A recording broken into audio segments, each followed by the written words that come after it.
There's a battle going on right now, a battle to define everything that happens on the internet in terms of traditional things that the law understands.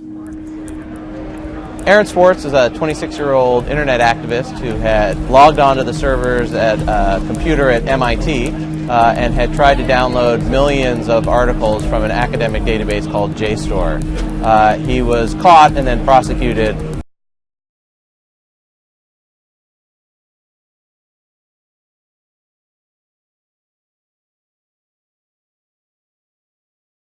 The Computer Fraud and Abuse Act, it's basically the federal anti-hacking law. But over the years, it's been expanded and expanded and expanded, and it's become sort of a sprawling law that sort of generally prohibits unauthorized access to computers. And one of the big problems with this law is that nobody really knows what authorized access is.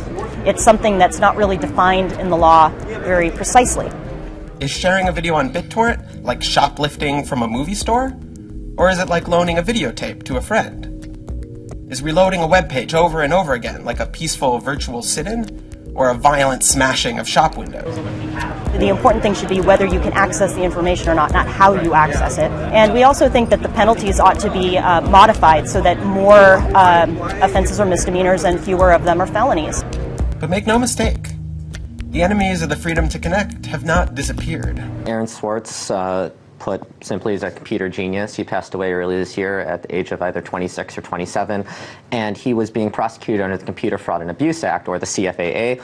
It's this federal bill that goes back to 1986. It was written by Ronald Reagan's administration, and it pretty much establishes the bulk of the computer laws that we have in the country today in terms of breaking into a computer or bypassing different securities. It's pretty much the law that you use to go after hackers. Now, in Aaron Swartz's case, he was alleged to have used his kind of brilliance to access a bunch of scholarly articles, academic articles from a website called JSTOR. He did it in a particular way that the government wasn't very happy with, and they wanted to send him away to prison for a couple of decades for that. He committed suicide earlier this year, and Aaron's law was first started pitched around Capitol Hill a few days later in an attempt to finally reform the CFAA. So let's talk about the CFAA in a little bit more detail. As I understand it, numerous people have spoken out about its antiquatedness, and two of the problems that they have with this is, number one, its vagueness, and number two, the redundant provisions. What else is there that's wrong with this law? Well, those two things are actually so wrong that if you just focus on the vagueness itself, that should be enough to actually make leaps and bounds in terms of actually bringing about a law that makes sense, in my opinion.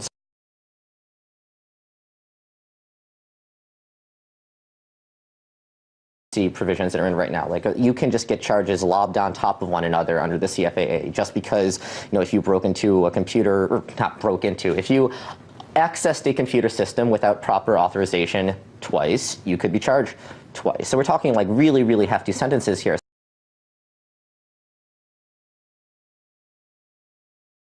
The first American to face trial for a crime involving WikiLeaks just agreed to a plea deal.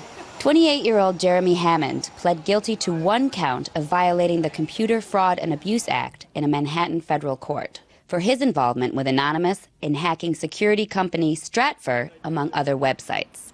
Hammond then distributed those internal files to transparency organization WikiLeaks. He was facing multiple charges in several jurisdictions scattered around the country, and this plea deal gave Hammond immunity from prosecution in those other courts.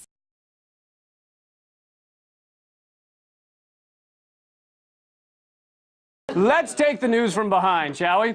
This here is a photo of Jeremy Hammond. It looks nice enough, but he's serving 10 years in prison for hacking into global intelligence firm Stratfor, releasing a treasure trove of emails showing Stratfor has their fingers in more dirty pies than Paula Deen at a nudist colony, all right? Hey, you made that dirty in your own heads, all right? Hammond has long said that he was led into hacking Stratfor by a man named Sabu, who was working with the FBI at the time. Now, I know what you're thinking. Why is a Vietnamese dish working for the FBI?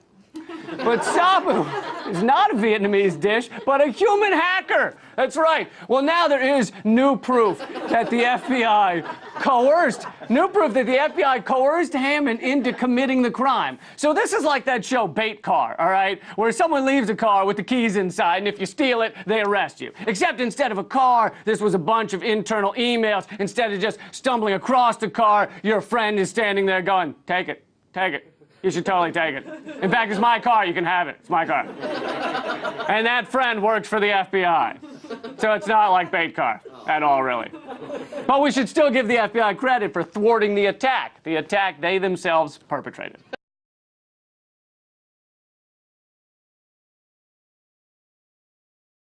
Stratfor emails revealed an incredible amount of information, such as the company's wide range of spying activities, including surveillance on everything from animal rights activists to Occupy Wall Street protesters, all at the request of the Department of Homeland Security.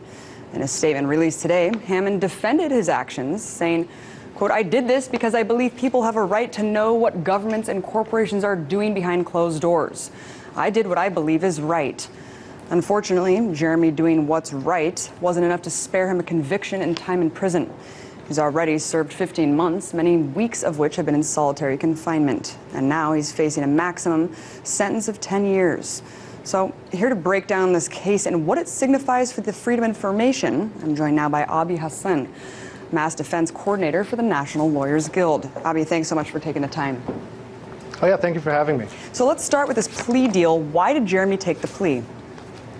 Well, you know, he's been, as you said, he's been incarcerated for about 15 months now, and he's been held without bail. He's been denied visits from his family. He's been denied any type of visitation from friends. And he took a deal because I think he was facing 42 years. He is isolated. He is in a very vulnerable situation, and he basically waited out and said, you know, taking 10 years now and having some certainty, or up to 10 years now and having some certainty, is better than the risk of the rest of his life in prison. And shockingly, a really interesting twist in the story is that an FBI informant was used Jeremy to get to WikiLeaks, was in on the whole thing. Can you elaborate on what actually happened here?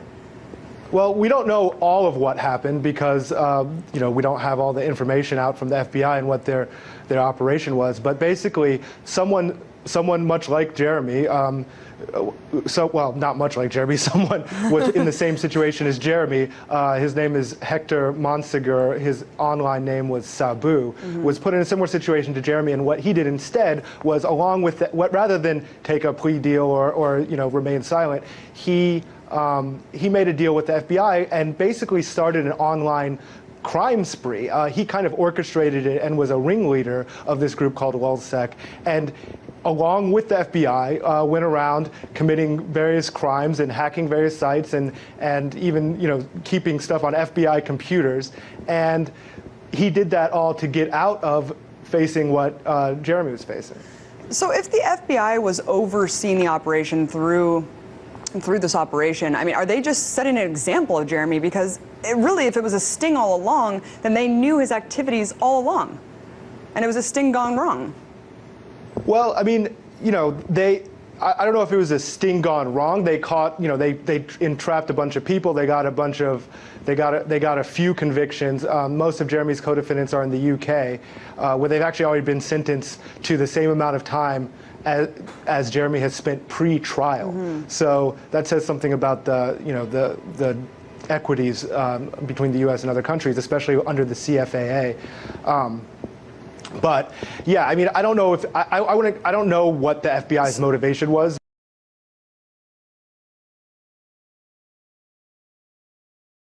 Absolutely. And the thing about the Stratfor hack is that it was an FBI operation. Yeah. So, I mean, when it comes down to it... They sanction it, they set it up, just like they set up... I mean, tell us about how they set this up. I mean, this was run by Sabu, and he was a Fed. He was an FBI informant at that point in time. So, therefore, this is entrapment.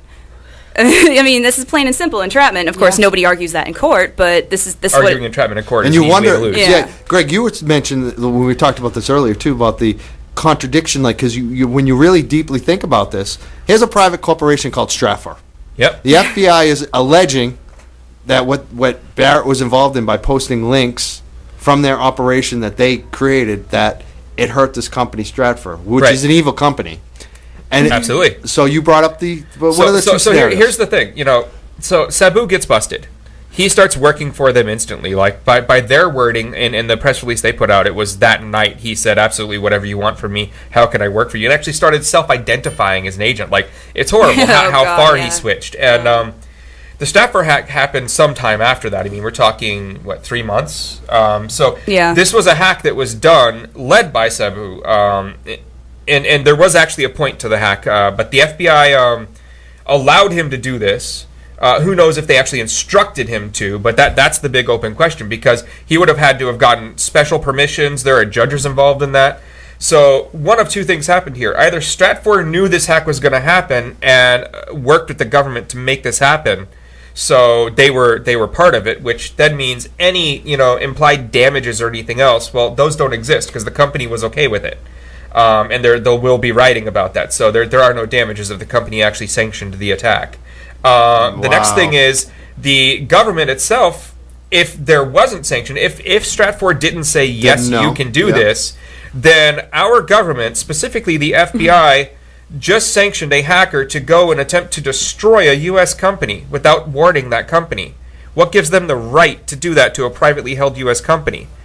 And then on this hack that they sanctioned, that they were a heavy part of, that they created, they're now claiming without the FBI, and that wouldn't have happened without them. That they're now claiming that Barrett is implicated in that hack because of spreading that link. And I mean, it's just asinine. They should have paid him. And here's I mean, you just have to question yourself. Either side of it, you're on. I mean, it doesn't matter whether they sanctioned it with support of Stratfor or without. Either way, they were behind this hack. And the reason they did this hack is interesting. There's another case with Jeremy Hammond, who's looking at basically the rest of his life if everything goes horrible. And so they were trying to entrap Julian Assange of WikiLeaks. What they wanted to do was get Julian to buy this stolen material from Stratfor to put on WikiLeaks. So Sabu was trying to sell it to WikiLeaks. And when other hackers realized that Sabu had asked for money, but they still had access to the little cache of where the files were, they just took the files and handed them over to WikiLeaks and said, what are you doing? The FBI got pissed because these hackers had just broken up their attempted entrapment. Good deal. And that's what really pissed them off about Jeremy and these others. I love it. The community said, fuck you to the FBI. Well, they didn't even know that the FBI were there at that point. But they were just pissed off at Sabu for trying to ask for money for this hack. Right. Yep. And so now, another hacker, Jeremy, is going to prison for, and he's getting really overly punished for allegedly breaking up an entrapment scheme that he didn't even know was going on. So he was the one who sent it for free, and not. Oh wow. Well, allegedly. Yeah, we don't have any proof of that. That's true. I don't know, but that's one of the things they're alleging he did. So allegedly he was a hero. Allegedly he was a hero. And allegedly that he's going to go to jail for the rest of his life. And whether or not he did that, this is what it comes down to. All of this. Whether or not he did that, he's a hero. I mean, for all the other work he's done. Yeah. But anyway, you look at it, the FBI set this up in order to get people like Barrett, in order to get people like Jeremy, but the main target was Julian Assange on this one.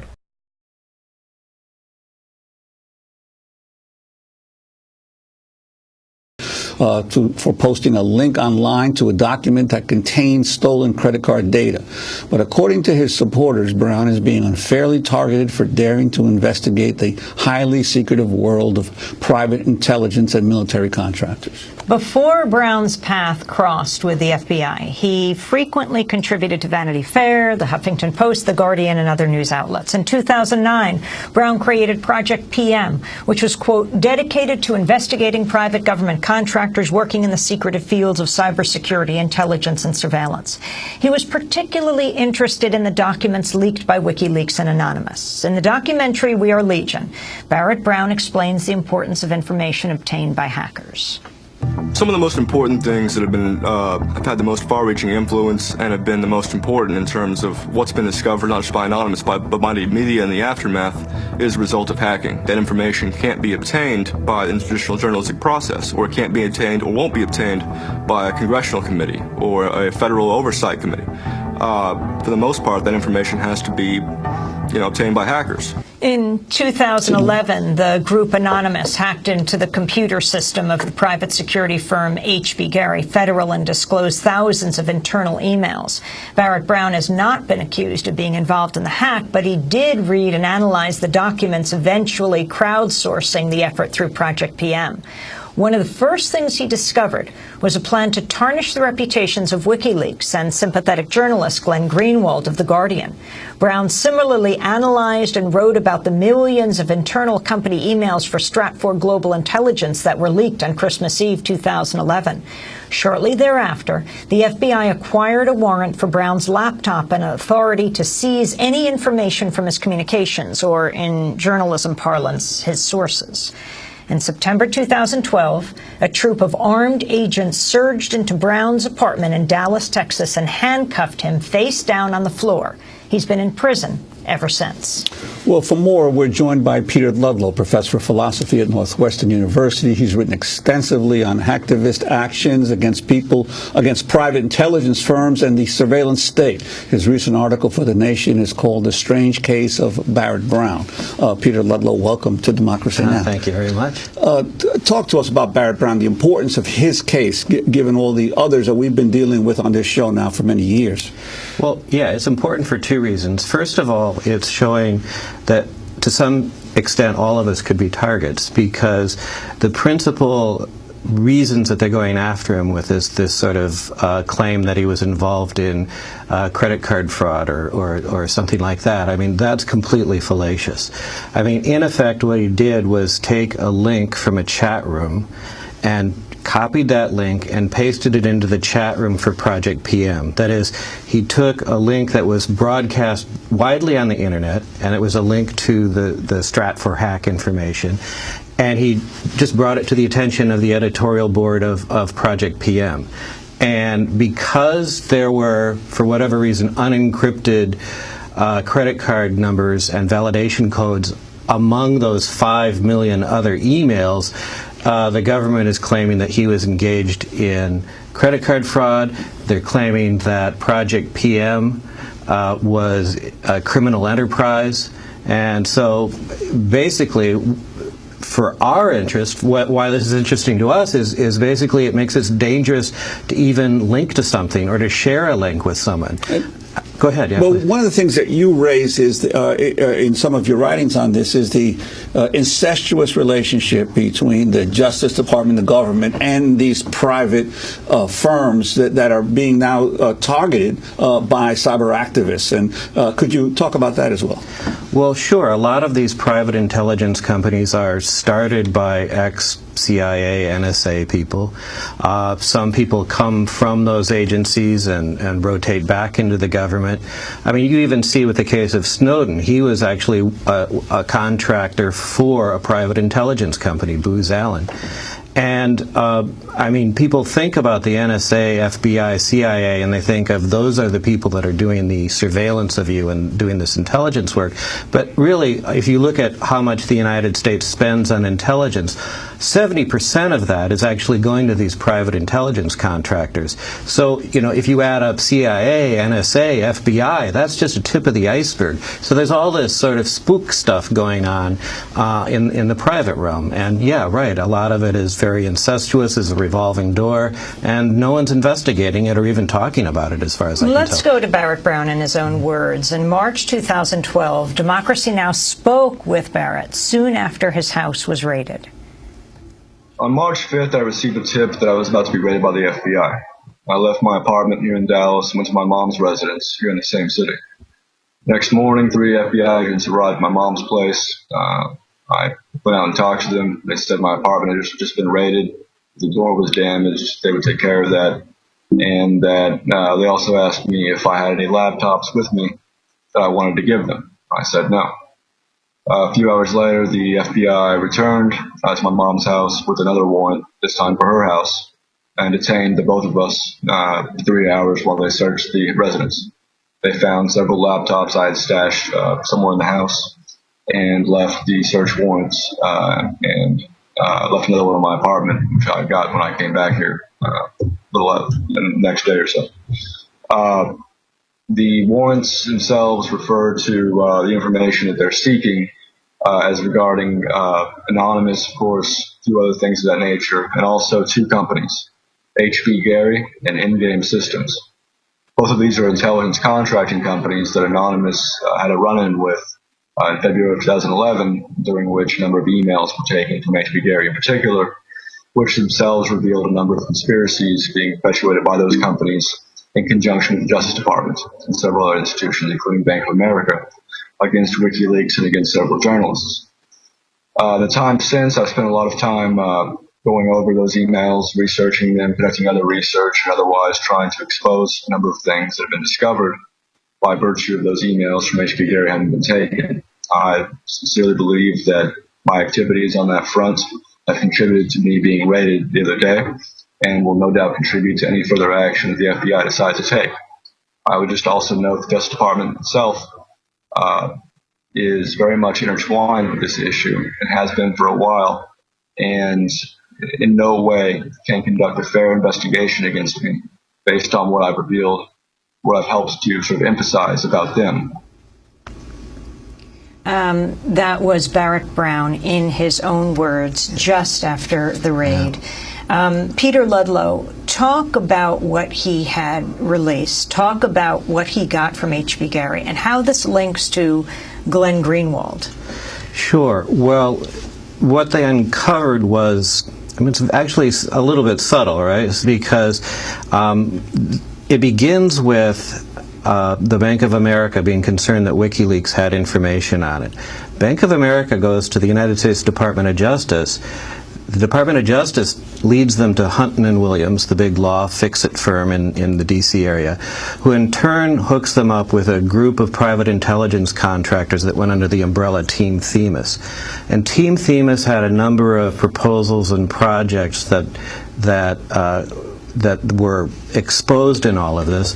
They included running kind of a PSYOPs operation against the Chamber Watch, which is a group that sort of monitors the Chamber of Commerce, and it was an attempt to undermine it, and Glenn Greenwald and other individuals.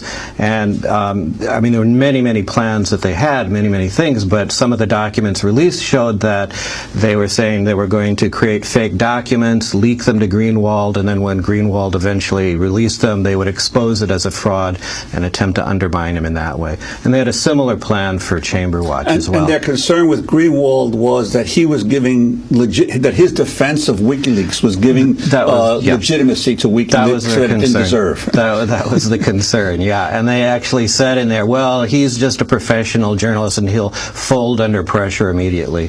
I mean, apparently they were wrong about that, so yeah. There were also emails found where these private security firms were assessing the damage that Jeremy Scahill's books had done to Blackwater. Well, actually, I ran across that in the Stratfor leaks, and that was kind of interesting because they were monitoring this because they were concerned that Blackwater was going to get into the private intelligence business themselves, and they were commenting on Scahill. They go, wow, yeah, Scahill's, I don't care much for his politics, but he's really got these guys figured out, yeah.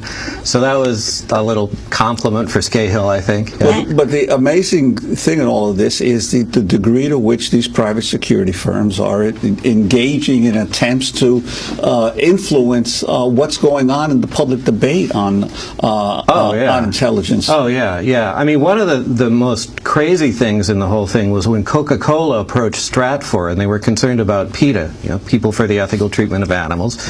And why, I'm not entirely sure, but one of the people in Stratfor said, well, the FBI has a classified file on PETA. I'll see if I can get it for you. Now, that little story sums up a lot of stuff that's wrong about this. First of all, why is Coca-Cola going to a private intelligence company for this? Why did the private intelligence company feel that they had immediate access to a classified file by the FBI? And why did the FBI have a classified file to begin with? I mean, but to me, the creepiest part of that very creepy little story is the fact that the guy at Stratfor felt that he had access to this classified file by the FBI. And the Barrett Brown case revealed something like this as well. It's almost like the FBI has become just another private security firm, that it's become like a private cop for these companies, as it were. And I mean, that's part because of the revolving door. That's part because they get pressed into service for companies that want inside information on activist organizations like PETA.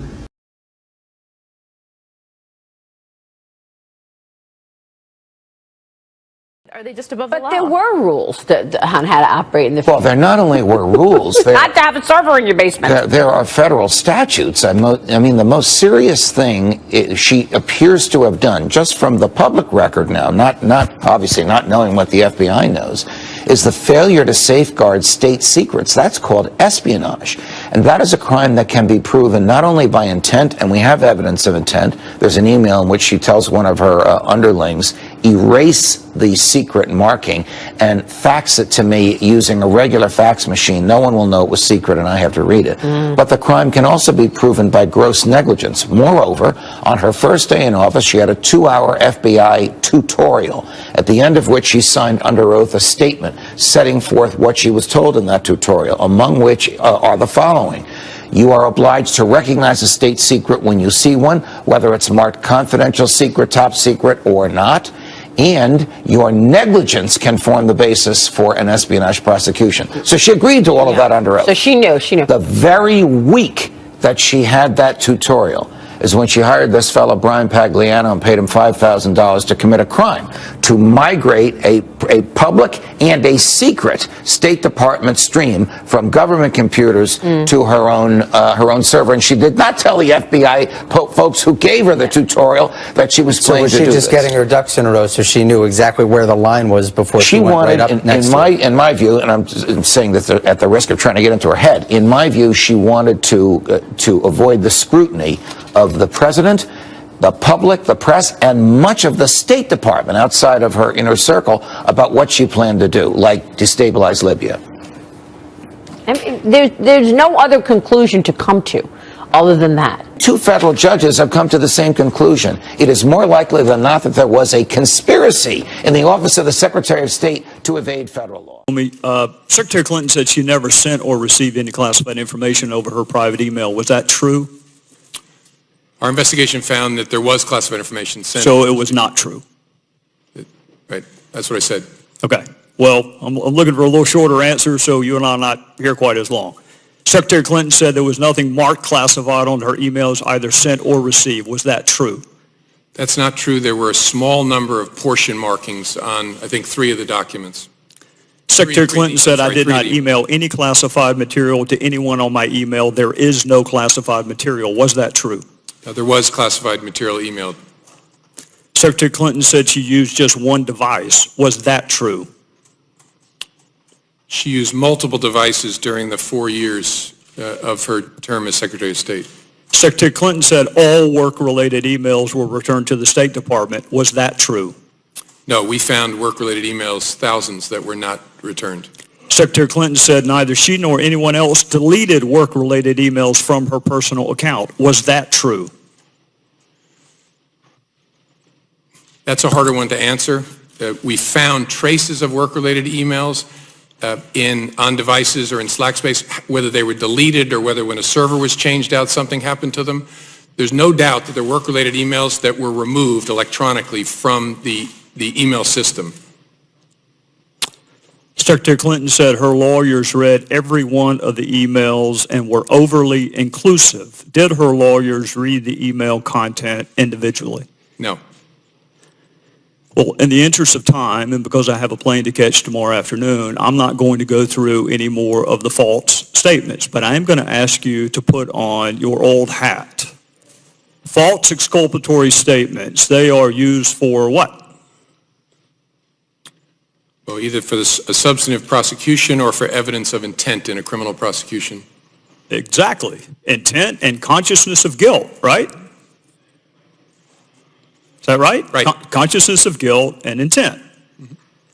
In your old job, you would prove intent, as you just referenced, by showing the jury evidence of a complex scheme that was designed for the very purpose of concealing the public record. And you would be arguing, in addition to concealment, the destruction that you and I just talked about, or certainly the failure to preserve. You would argue all of that under the heading of content. You would also be arguing the pervasiveness of the scheme, when it started, when it ended, and the number of emails, whether they were originally classified or up-classified. You would argue all of that under the heading of intent. You would also probably, under common scheme or plan, argue the burn bags of daily calendar entries or the missing daily calendar entries as a common scheme or plan to conceal. 2 days ago, Director, you said a reasonable person in her position should have known a private email was no place to send and receive classified information. You're right, an average person does know not to do that. This is no average person.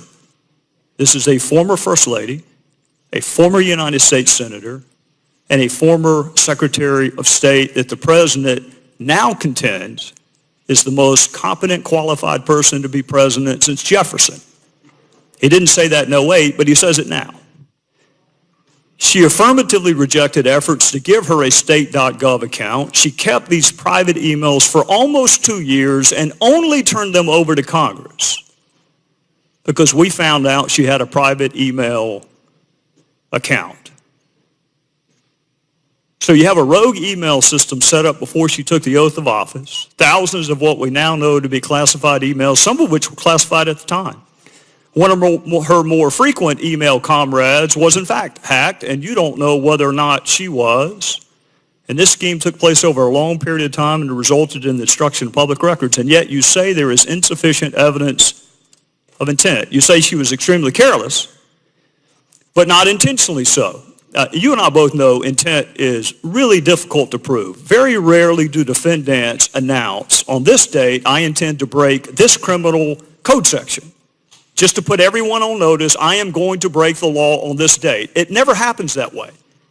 You have to do it with circumstantial evidence. Or if you're Congress and you realize how difficult it is to prove specific intent, you will formulate a statute that allows for gross negligence. My time is out, but this is really important. You mentioned there's no precedent for criminal prosecution. My fear is there still isn't. There's nothing to keep a future Secretary of State or President from this exact same email scheme or their staff. And my real fear is this. It's what the chairman touched upon. This double-track justice system that is rightly or wrongly perceived in this country. That if you are a private in the Army and you email yourself classified information, you will be kicked out. But if you are Hillary Clinton and you seek a promotion to Commander-in-Chief, you will not be. So what I hope you can do today is help the average person, the reasonable person you made reference to, the reasonable person understand why she appears to be treated differently than the rest of us would be. With that, I would yield back.